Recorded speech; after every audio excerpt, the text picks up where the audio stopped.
जय हिंद साथियों, मैं मनोज कुमार। जैसा कि मैंने कल आपको बताया था कि मैं लाइब्रेरियन के लिए क्लासें लाऊंगा। तो लाइब्रेरियन में एक फर्स्ट पेपर होता है और एक सेकंड पेपर होता है। तो सेकंड पेपर में जो लाइब्रेरियन का सब्जेक्ट है और फर्स्ट पेपर में जो आर्ट है, कल्चर, हिस्ट्री, ज्योग्राफी, पॉलिटी। तो आज हम आर्ट एंड कल्चर का फर्स्ट चैप्टर लेके आए हैं और उसमें हम स्थापत्य कला में हम मंदिरों से शुरू करेंगे। या तो देवी देवताओं से शुरू करते हैं या हम मंदिरों से शुरू करेंगे। तो आज हम इस चैप्टर को आज ये क्लास लेता हूँ पहले लाइब्रेरियन के लिए मंदिरों की, और इसके बाद दूसरी क्लास होगी आपकी लाइब्रेरियन की कैटलॉगिंग की। कैटलॉगिंग उसका मेन चैप्टर है, तो वो अगर जिसका क्लियर है तो उसका पेपर भी क्लियर है, ये मान के चलिए। आपको मैं पूरा कंटेंट इसी में अवेलेबल करवा दूंगा, आप तो बस निरंतर आते रहिए, देखते रहिए। तो जैसा कि मैं बता रहा था कि आज आपका पहला चैप्टर है राजस्थान का मंदिर। राजस्थान के मंदिर, ठीक है, राजस्थान के मंदिर हैं। तो हमारे हिंदुओं की आस्था का केंद्र होता है मंदिर। तो ये बात हम लिख लेते हैं। पहली बात है, हिंदू धर्म की आस्था का केंद्र मंदिर होता है। जैसे मुस्लिम होता है, उनका होता है मस्जिद, सिखों का होता है गुरुद्वारा, ऐसे हमारे हिंदुओं का होता है मंदिर। और ये तो सब आपको मालूम भी होगा। तो हम देखेंगे भारत में सबसे बड़ा मंदिर, हिंदुओं का सबसे बड़ा मंदिर,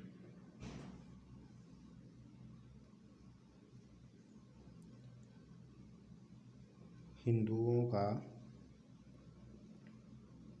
सबसे बड़ा मंदिर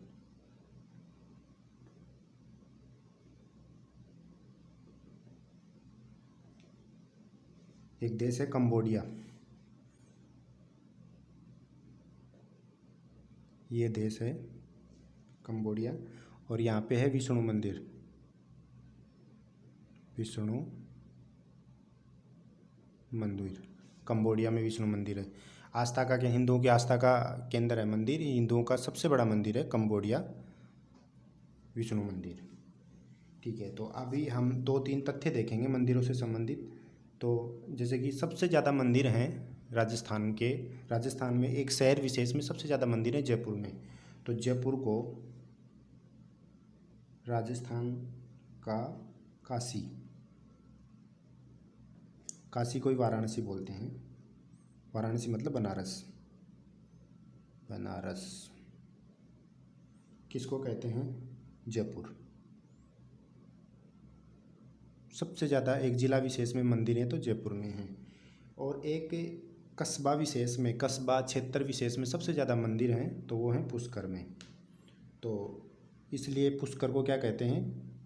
मंदिरों का कस्बा। पुष्कर को मंदिरों का कस्बा कहते हैं। अभी ये है काशी, तो छोटी काशी भी है राजस्थान में। तो राजस्थान का छोटा काशी बूंदी को बोलते हैं। तीन तीन पॉइंट हो गए। सबसे ज़्यादा मंदिर जिला विशेष में जयपुर में होने के कारण इसको काशी, वाराणसी या बनारस कहते हैं। जयपुर को कस्बा विशेष में सबसे ज़्यादा मंदिर हैं पुष्कर में, पुष्कर पड़ता है अजमेर में, तो इसलिए इसको मंदिरों का कस्बा कहते हैं। राजस्थान का छोटा काशी, जयपुर के बाद जिला विशेष में सबसे ज़्यादा, दूसरे नंबर पे सबसे ज़्यादा मंदिर हैं बूंदी में, इसलिए इसको छोटा काशी कहते हैं। एक है घंटियों का घर, सबसे ज़्यादा मंदिर, जैसे घंटियों का घर झालावाड़, झालावाड़, झालावाड़ को कर्नल टोड ने, एक कथन है ये, कर्नल टोड ने घंटियों का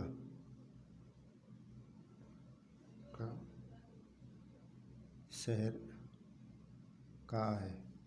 घंटियों का शहर किस लिए? क्योंकि मंदिर है, मंदिर में सबसे ज़्यादा क्या होती हैं? घंटियाँ, इसलिए इसको घंटियों का शहर कहा गया है।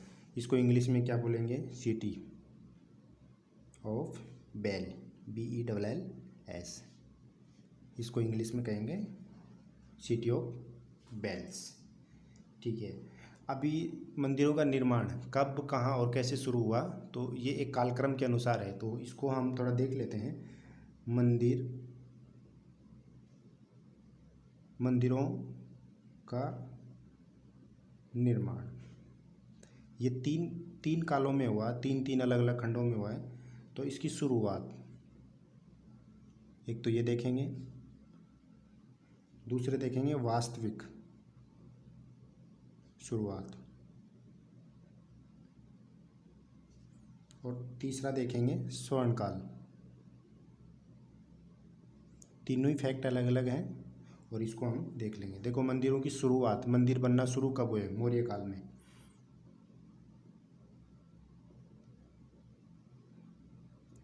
ठीक है।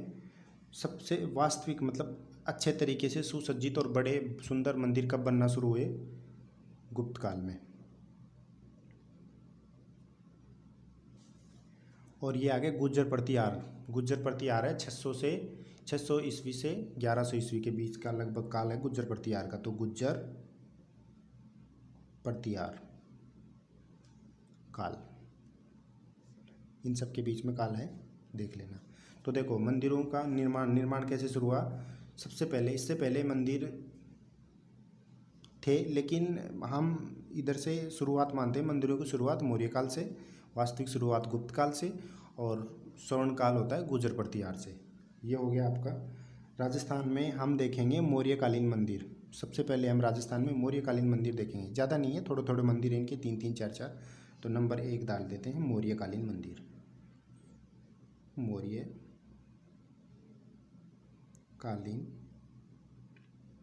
मंदिर हम राजस्थान परिवेश में बात करेंगे, ओनली राजस्थान परिवेश में। ठीक है। इसमें पहला मंदिर है नांद प्रतिमा। एक मंदिर में प्रतिमा मिली है नांद प्रतिमा। कहाँ से मिली है? नांद प्रतिमा। तो ये कहाँ से मिलेगी? पुष्कर, अजमेर। सबसे पहले नांद प्रतिमा मिली। नांद मतलब नंदी, शिव जी का जो नंदी है उसकी प्रतिमा मिली कहाँ से? पुष्कर, अजमेर से। ये अजमेर में है पुष्कर। दूसरा है बौद्ध धर्म का गोल चैत्य। बौद्ध धर्म का गोल चैत्य। चैत्य का मतलब मंदिर होता है, गोल यानी गोल मंदिर। गोल जो मंदिर होगा उसको चैत्य बोलते हैं पहले के समय में। तो ये है बेराट। बेराट पहले था जयपुर में, अब आता है कोटपुतली, बहरोड। ये हो गया। अब तीसरा मंदिर है नोहो। तीसरा नोह कहाँ है? नोह भरतपुर में, भरतपुर में। यहाँ क्या मिला? जाख बाबा, इसी को कहते हैं यक्ष बाबा की मूर्ति। जाख बाबा या यक्ष बाबा। यक्ष क्या होता है? आधा देवता आधा मानव। आधा देवता आधा मानव से मिलता जुलता क्या बनता है? यक्ष। उसको क्या बोलते हैं? जो प्रतिमा या चित्र जो भी होगा उसको हम यक्ष बोलेंगे। ठीक है। आधा मानव आधा देवता से मिलता जुलते को क्या बोलेंगे हम? यक्ष। एक मंदिर और प्राप्त हुआ हमको बिना छत का। बिना छत वाला वैष्णव मंदिर। बिना छत वाला वैष्णव मंदिर कहाँ है? मंदिर को मैं एम लिख रहा हूँ। ये कहाँ है? नगरी। और नगरी कहाँ है? चित्तौड़। ठीक है। नगरी कौन थी? नगरी क्या है? नगरी का एक इतिहास रहा है पहले।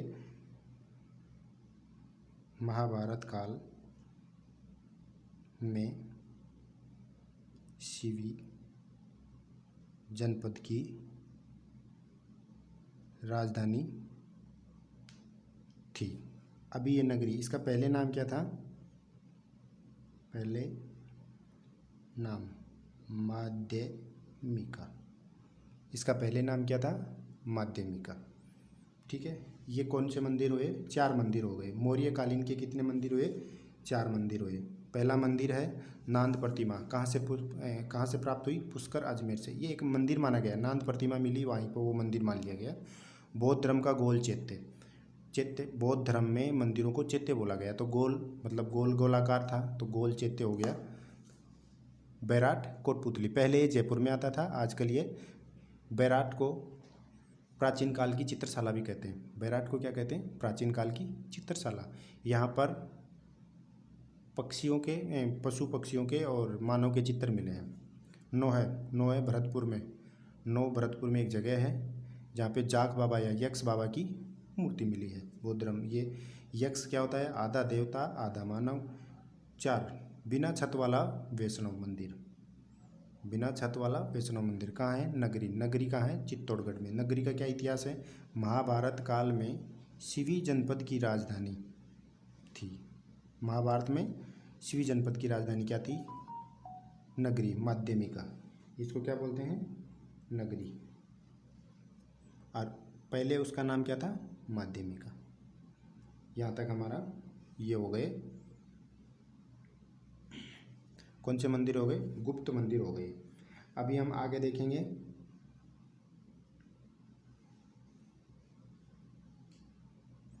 ये वाले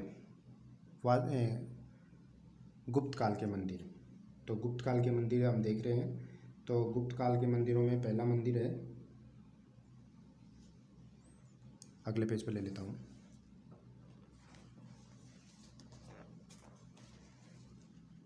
हुआ 2 नंबर, गुप्त काल के मंदिर।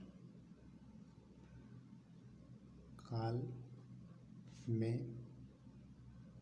मंदिरों की वास्तविक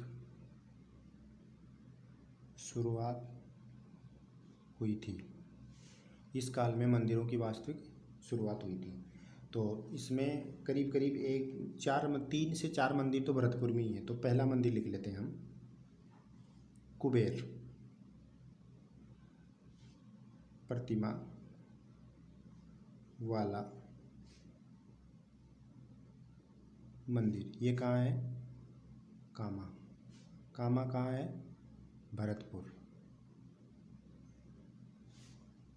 कुबेर धन का देवता है, इसकी एक प्रतिमा मिली है कहाँ पे? कामा, भरतपुर में। नंबर 2, उषा मंदिर। उषा मंदिर कहाँ है? बयाना किला। किले के अंदर में है। कहाँ पर है ये? भरतपुर। ठीक है, बयाना किला भरतपुर में उषा मंदिर है। उषा मंदिर इसका निर्माण किसने करवाया? लक्ष्मण सेन की रानी, लक्ष्मण सेन की रानी चित्रलेखा ने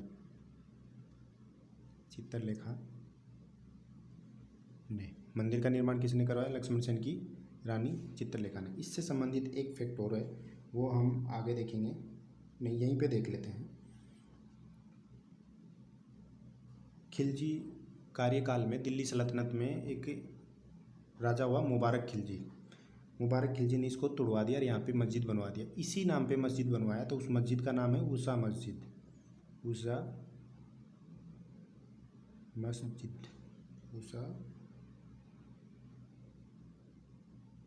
मस्जिद पहले मंदिर था, अब ये मस्जिद हो गई। किसने बनवाया? मुबारक खिलजी ने कुछ समय के लिए बयाना दुर्ग पे, मतलब भरतपुर में बयाना किले पर मुबारक खिलजी का शासन रहा तो उस समय पर इसने इस मंदिर का निर्माण करवाया गया। कालांतर में यहाँ पे उषा है, गुप्तकालीन मंदिर है तो गुप्तकालीन सिक्के भी मिलेंगे यहाँ पे। तो सर्वाधिक गुप्तकालीन सिक्के, सर्वाधिक गुप्तकालीन सिक्के करीब करीब यहाँ पे मिले 3000 के आसपास, 3000 सिक्के मिले हैं। बयाना में ही मध्यकाल का मतलब है 1450 से लेके 1650 तक का मध्यकाल माना गया है। तो इस काल में यहाँ पे नील की खेती होती थी। तो बयाना में क्या खेती होती थी? बयाना में मध्यकाल में नील की खेती,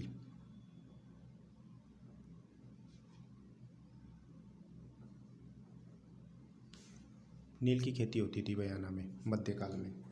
ठीक है, ये मंदिर हो गया। तीसरा मंदिर है चक्रधर विष्णु मंदिर।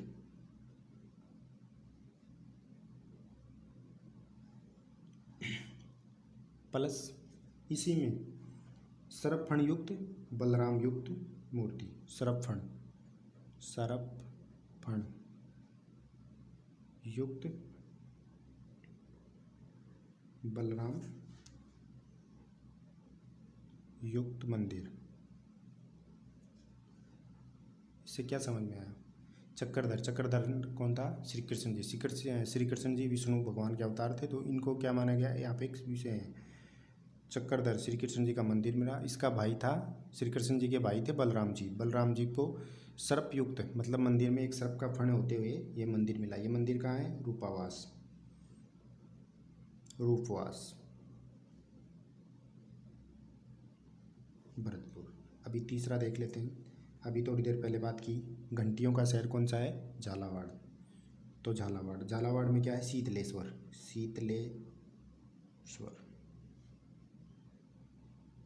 महादेव मंदिर। शीतलेश्वर महादेव मंदिर कहाँ है? झालावाड़। झालावाड़ को क्या कहते हैं? घंटियों का शहर। किसने कहा? टोड साहब ने।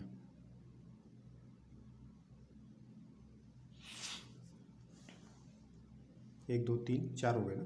4 5। अब 4 मंदिर हैं कोटा में। 4 मंदिर कोटा में।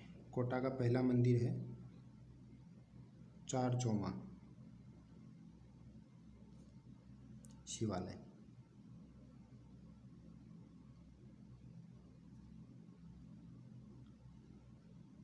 शिवालय मतलब चार चौमा शिवालय। ये कहाँ पर है? कोटा में। दूसरा है कंसुआ शिव मंदिर। ये भी कहाँ पर है? कोटा में। तीसरा मुकुंदरा शिव मंदिर। मुकुंदरा राष्ट्रीय अभयारण्य भी है, तो उसी वहीं पे एक शिव मंदिर भी है। 4 दर्रा शिव मंदिर। ये कौन से मंदिर हुए? गुप्तकालीन मंदिर। अब इसमें से हम शीतलेश्वर मंदिर के बारे में थोड़ा सा और देख लेते हैं हम।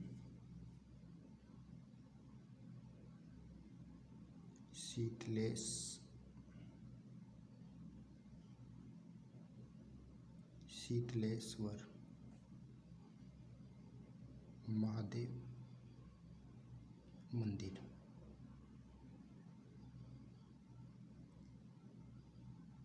झालावाड़।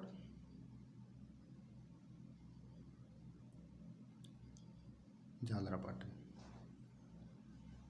ठीक है, ये कहाँ पर है? चंद्रभागा नदी के किनारे पे स्थित है। चंद्रभागा नदी के किनारे स्थित है। निर्माण किसने करवाया? निर्माण करवाया राजा गण के सामंत वापक के सामंत वापक ने ये कब करवाया? 689 ईस्वी में, 689 ईस्वी में। क्या विशेषता इस मंदिर की? ये पहला प्राचीनतम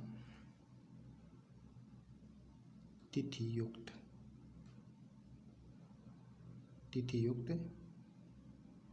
मंदिर है। इसके बारे में आपको कितनी बातें जानकारी? देखिए, गुप्त काल के मंदिर, गुप्त काल के मंदिरों की वास्तविक शुरुआत हुई। गुप्त काल में मंदिरों की वास्तविक शुरुआत हुई। पहला मंदिर मिला कुबेर की प्रतिमा मिली कहाँ? कामा भरतपुर से। उषा मंदिर कहाँ है? बयाना किला भरतपुर। इसका निर्माण किसने करवाया? लक्ष्मण सेन की पत्नी चित्रलेखा ने। उषा मंदिर, इसको मस्जिद किसने बनाया? मुबारक खिलजी ने। कुछ समय तक मुबारक खिलजी का बयाना दुर्ग भरतपुर पर अधिकार रहा, तो उस समय पर इस मंदिर को तुड़वाकर मस्जिद का स्वरूप दे दिया गया। सर्वाधिक गुप्तकालीन सिक्के भी यहीं से मिलेंगे, क्योंकि मंदिर भी यहीं का है। बयाना में मध्यकाल में नील की खेती की जाती थी। हो गया। चक्रधर विष्णु मंदिर। अब चक्रधर मतलब विष्णु मतलब श्री कृष्ण जी याद करो। उसी के साथ में और कौन है? सर्प युक्त बलराम का मंदिर है। रूपवास तहसील कहाँ पे है? भरतपुर में।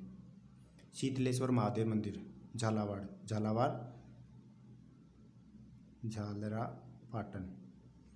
झालरापाटन को क्या कहते हैं? घंटियों का शहर। झालरापाटन को क्या कहते हैं? घंटियों का शहर। शीतलेश्वर महादेव मंदिर, इसकी क्या विशेषता है? ये आप नीचे देख लेते हैं। शीतलेश्वर महादेव मंदिर झालरापाटन चंद्रभागा नदी के किनारे पे है। राजा दुर्गन के सामंत वापक ने निर्माण करवाया। 1689 में ये निर्मित हुआ। निर्माण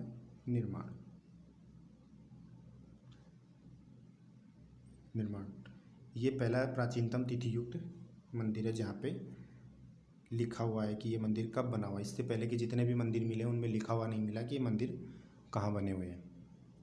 शीतलेश्वर माँ मंदिर हो गई। अभी ये देखो कोटावाली चारचौमा शिवालय, कंसवा शिव मंदिर, मुकुंदरा शिव मंदिर, दर्रा शिव मंदिर, ये सारे शिव मंदिर हैं। गुप्त काल में करीब करीब क्या?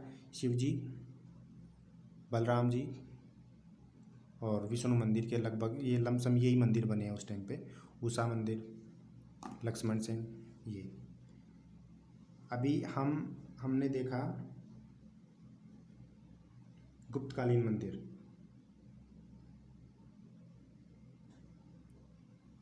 पहला मंदिर था मौर्यकालीन, गुप्तकालीन। शुरुआत मौर्यकालीन, वास्तविक शुरुआत गुप्तकाल में, स्वर्णकाल गुर्जर प्रतिहार काल में। अभी देखेंगे हम मंदिरों की शैलियाँ। गुर्जर प्रतिहार में यहाँ पे मंदिरों की शैलियाँ शुरू हो गई थी। तो इससे पहले हम क्या करेंगे, हमने ये देखे मंदिर, 4 मंदिर यहाँ पे हैं। 4 4 दूनी 8 और 1 9 मंदिर यहाँ पे हैं। और अब इससे आगे जो भी पढ़ेंगे, अब इसमें शैली आ जाएंगी। द्रविड़, बेसर, नागर। अब नागर की भी 5 उपशैलियाँ हैं, पंचायतन वगैरह वगैरह है, बेसर, ये सब। अब ये हम आगे पढ़ेंगे। तो हम मंदिर निर्माण की शैलियों के बारे में पढ़ते हैं।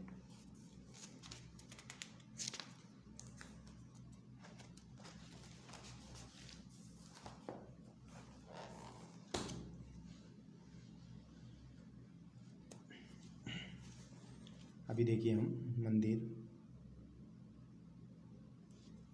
निर्माण की शैलियाँ। अभी कितनी शैलियाँ हैं? 3। भारत में दक्षिण में मंदिर बने, मध्य में मंदिर बने और दक्षिण में, मध्य में और उत्तर में 3 जगह मंदिर बने। तो ये जैसे भारत का नक्शा है।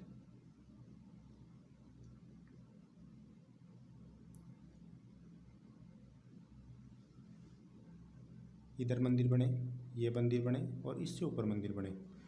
ठीक है। तो 3 नीचे में क्या था? द्रविड़। ठीक है। मध्य में था बेसर। अब ये उत्तर में, इधर मान लो उत्तर चला गया, ये उत्तर में। दक्षिण दक्षिण तो इतना इतना ही माना जाता है, तो ये ऐसे करके है। अब इसमें आएगा नागर।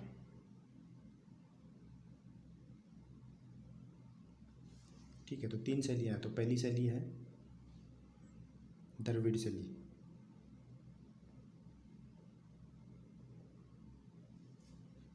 दूसरी शैली है नागर,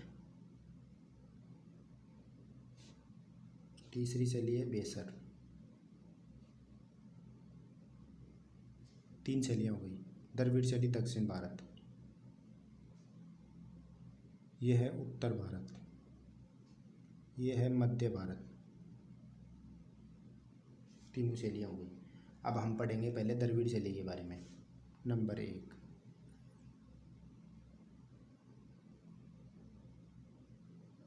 द्रविड़ शैली। द्रविड़ शैली कहाँ विकसित हुई?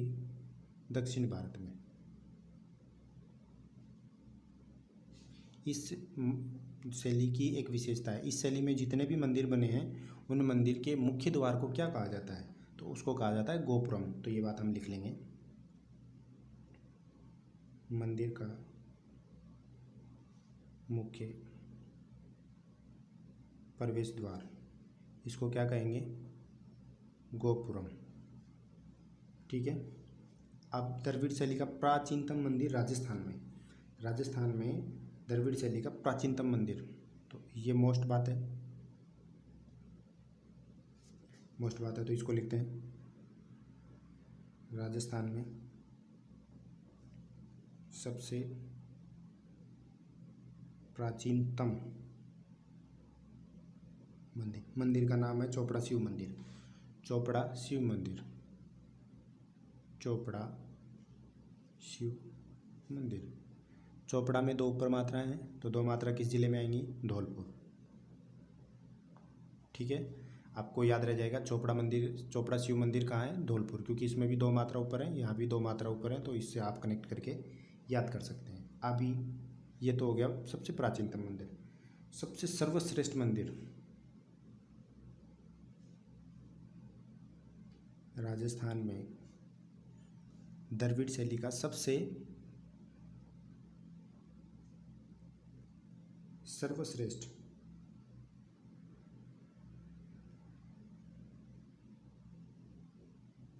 सर्वश्रेष्ठ मंदिर है रंगनाथ।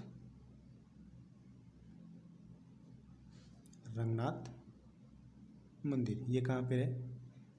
पुष्कर।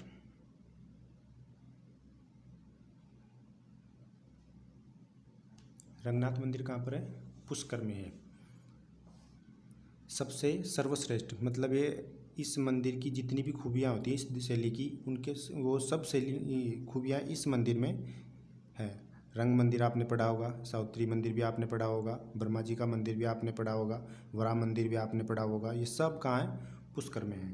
तो हमने क्या देखा? देखो, द्रविड़ शैली में दक्षिण भारत में पनपने वाली शैली को द्रविड़ शैली कहते हैं, मंदिर बनाने वाली शैली को। शैली का मतलब होता है कला।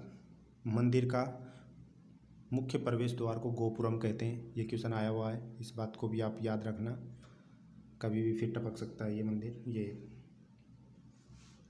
क्वेश्चन।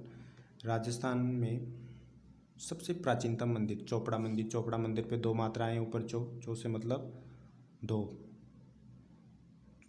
धौलपुर और चोपड़ा, तो इस पे भी 2 मात्रा है और इस पे भी 2 मात्रा है, तो यहाँ से हम चो ले लेंगे, इस पे भी 2 मात्राएं, ये 2 हो गया। तो ऐसे करके हम इसको कनेक्ट करके याद कर लेंगे। अभी हम देख लेते हैं चोपड़ा। तो ये चोपड़ा गया। चोपड़ा राजस्थान में कई चीज़ों के नाम भी हैं, जैसे हम लेते हैं चोपड़ा। चोपड़ा क्या होता है? चोपड़ा एक तो शिव मंदिर हो गया, ठीक है, चोपड़ा में एक तो हो गया चोपड़ा शिव मंदिर धौलपुर, 1 नंबर बात। 2 नंबर बात आएगी इस यहाँ से, एक चोपड़ा झील है। चोपड़ा में पे है, पे से आप ले ले पाली। चोपड़ा का पै पकड़ो, पाली चले जाओ। एक चोपड़ा ग्रंथ भी है, चोपड़ा ग्रंथ। ये किसका है? संत मावजी, संत मावजी का। एक चोपड़ा और है। हमारे घरों में आपने देखा होगा कि कोई भी मेहमान आता है तो उसको तिलक करते हैं। तो तिलक करने के लिए जो उपकरण काम में लेते हैं, जो लकड़ी का, आजकल तो देखते हैं कि प्लास्टिक वगैरह के भी आ रहे हैं, तो उसमें जिसमें कुमकुम, मोली, चावल वगैरह रखते हैं उसको क्या बोलते हैं? उसको भी चोपड़ा बोलते हैं। तो ये क्या है, इसको कैसे लिखेंगे हम? लकड़ी से निर्मित वह वस्तु जिसका प्रयोग मांगलिक वस्तुएं रखने के लिए किया जाता है, वो मांगलिक वस्तुएं क्या कहते हैं? और ये तो इसका मतलब तो चोपड़ा हो गया। वो मांगलिक वस्तुएं क्या क्या है? जैसे चावल, कुम,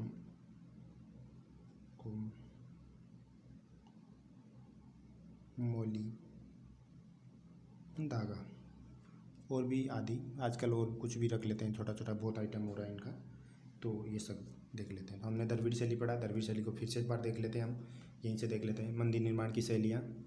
मंदिर निर्माण की 3 शैलियाँ, एक दक्षिण भारत में पनपी, एक मध्य भारत में, एक उत्तर भारत में। उत्तर भारत में पनपी उसको नागर शैली कहा। दक्षिण भारत, द से द पकड़ लो, दक्षिण में द्रविड़, नागर ऊपर में नागर, मध्य में बेसर। ठीक है। द्रविड़ शैली दक्षिण भारत में पनपी। मंदिर के मुख्य प्रवेश द्वार को गोपुरम कहते हैं। राजस्थान में सबसे प्राचीन